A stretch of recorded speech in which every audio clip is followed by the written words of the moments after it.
अगर भारत में विकास की बात की जाए तो सबसे पहला ख्याल गुजरात का आता है, जो कि वहाँ पर देश की टोटल पॉपुलेशन में से सिर्फ 5% लोग ही रहते हैं। और ये कोई नई बात नहीं है। आप पूरी हिस्ट्री देख लो गुजरात की, डेवलपमेंट के मामले में उसका नाम सबसे टॉप पर आता है। आज इंडिया के 3 में से 2 टॉप बिजनेसमैन मतलब टाटा को छोड़कर अडानी और अंबानी भी गुजरात से आते हैं। आखिर कैसे गुजरात इतनी तेज़ी से डेवलपमेंट और ग्रोथ में आगे बढ़ रहा है, और क्यों हमारी गवर्नमेंट भी अपना ज़्यादा फोकस बाकी स्टेट के मुकाबले गुजरात पर ही कर रही है। अब वही पुराना हिसाब किताब, आप लोग भी यही कहोगे कि वो इसीलिए क्योंकि हमारे पीएम नरेंद्र मोदी जी भी गुजरात से बिलोंग करते हैं। पर यह कहना बिल्कुल ही गलत होगा।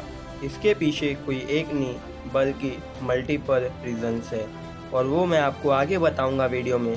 पर अभी थोड़ी देर पहले मैंने कहा था ना कि देश के टॉप 3 बिजनेसमैन टाटा को छोड़ अडानी अंबानी भी गुजरात से आते हैं। पर अगर सही मायने में देखा जाए तो टाटा कंपनी को फाउंड करने वाले जमशेद जी टाटा भी गुजरात से ही बिलोंग करते थे। अब थोड़ा लगा ना शौक?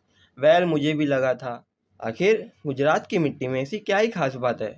मोदी जी का सपना है कि इंडिया में भी चाइना के शंघाई शहर जैसा ही कोई शहर हो, और इसके लिए उन्होंने चुना गुजरात के अहमदाबाद में एक छोटे से टाउन को, जिसका नाम है धुलेरा। और आप मानोगे नहीं, इसका काफ़ी कुछ काम हो भी चुका है। जी हाँ, धुलेरा को शंघाई में कन्वर्ट करने की तैयारी 2017 में शुरू हो गई थी। और जिस किसी भी शंघाई के बारे में ज़्यादा कुछ नहीं पता, तो बस उसकी एक झलक देख लो।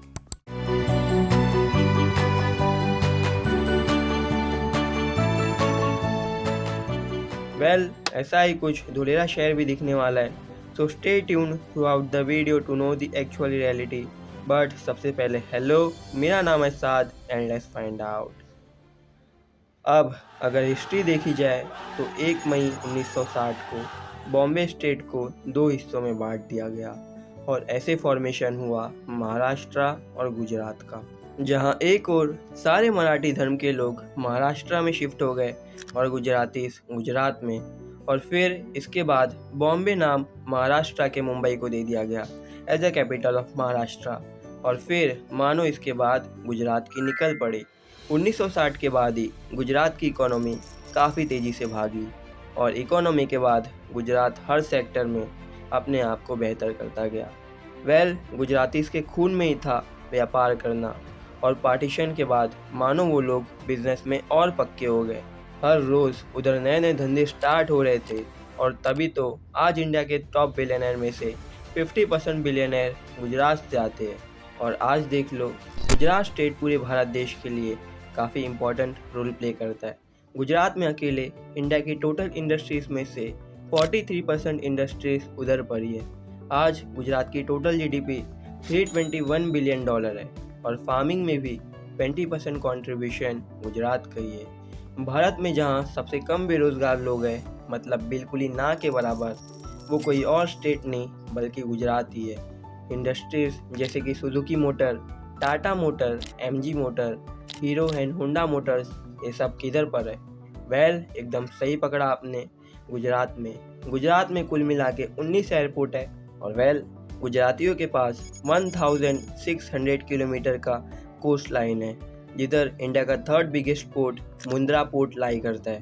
और कहने के लिए 3rd बिगेस्ट पोर्ट है, पर इंडिया में जितने भी माल समुंदर के रास्ते इंपोर्ट होते हैं, उनमें से ज़्यादातर माल मुंद्रा पोर्ट से ही आते हैं, क्योंकि गुजरात में रिसोर्सेज काफ़ी इजीली अवेलेबल होते हैं, जिसकी वजह से रॉ मटेरियल को मैन्युफैक्चर कर पाना काफ़ी आसान हो जाता है। अकेले गुजरात में कुल 60% ऑयल रिफाइन किए जाते हैं। गुजरात स्टेट इंडिया का लार्जेस्ट एक्सपोर्टर है, और दुनिया के 85 to 90% डायमंड भी गुजरात में ही पॉलिश होते हैं। बोल बोल के मैं थक गया, लेकिन उधर के किस्से नहीं ख़त्म हुए। 2007 में नरेंद्र मोदी जब उधर के सीएम थे, तो तब उन्होंने गिफ्ट सिटी नाम का एक प्रोजेक्ट स्टार्ट किया। गिफ्ट का फुल फॉर्म होता है Gujarat international finance tech city. दरअसल इस प्रोजेक्ट का एम था गुजरात को फाइनेंस और टेक्नोलॉजी में काफ़ी मजबूत करना।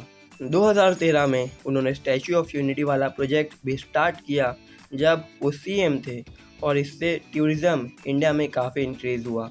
अब मोदी जी का ड्रीम है धुलेरा को इंडिया का शंघाई बनाना, जहां पहली बार इंडिया का C-295 डिफेंस एयरक्राफ्ट मैन्युफैक्चर किया जाएगा।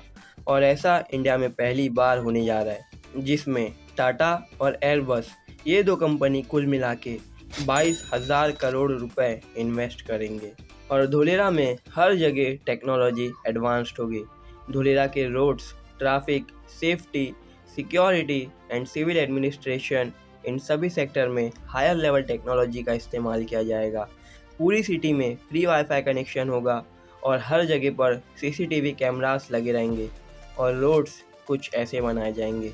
उधर की इलेक्ट्रिसिटी फुल्ली सोलर एनर्जी पर बेस्ड होगी। अब इंडिया में टोटल 28 स्टेट है, पर उन 27 को छोड़ के क्यों उस एक स्टेट गुजरात पर ही फोकस किया जा रहा है? क्योंकि बीजेपी की सरकार तो उत्तर प्रदेश में भी है। तो उत्तर प्रदेश भी काफ़ी तेज़ी से ग्रो हुआ है, but due to over population and corruption उधर की गवर्नमेंट को काफ़ी सारे प्रॉब्लम्स फेस करने पड़ते हैं। और देखा जाए तो उत्तर प्रदेश में उतने अवेलेबल रिसोर्सेज भी नहीं है। मान लो उधर कोई एक बड़ा सा प्रोजेक्ट स्टार्ट किया तो उसके लिए काफ़ी सारे सामानों की ज़रूरत पड़ेगी और वो सभी मटेरियल बाहर से मंगवाने पड़ेंगे, जिसका खर्चा भी ऑफ कोर्स ज़्यादा ही आएगा एज़ कम्पेयर टू अगर वो सभी सामान उसी स्टेट में मिल जाए तो। और गुजरात के पास ना ही तो फंड की कमी है और ना ही रिसोर्सेज की। और रही बात मोदी जी की, तो 2007 में ही उन्होंने गुजरात को एक डेवलप्ड स्टेट बनाने की ठान ली थी, जिसके लिए उन्होंने काफ़ी सारे नुस्खे लगाए। और देखा जाए तो महाराष्ट्र और गुजरात की ग्रोथ पकड़ी बॉम्बे स्टेट के डिवाइड होने के बाद। और हाँ, एक और बात, धुलेरा में जितने भी CCTV कैमरास लगाए जाएंगे वो सभी के सभी AI टेक्नोलॉजी पर काम करेंगे। मतलब उस बंदे को देख कर ही उसकी एज और नेशनैलिटी बता देंगे।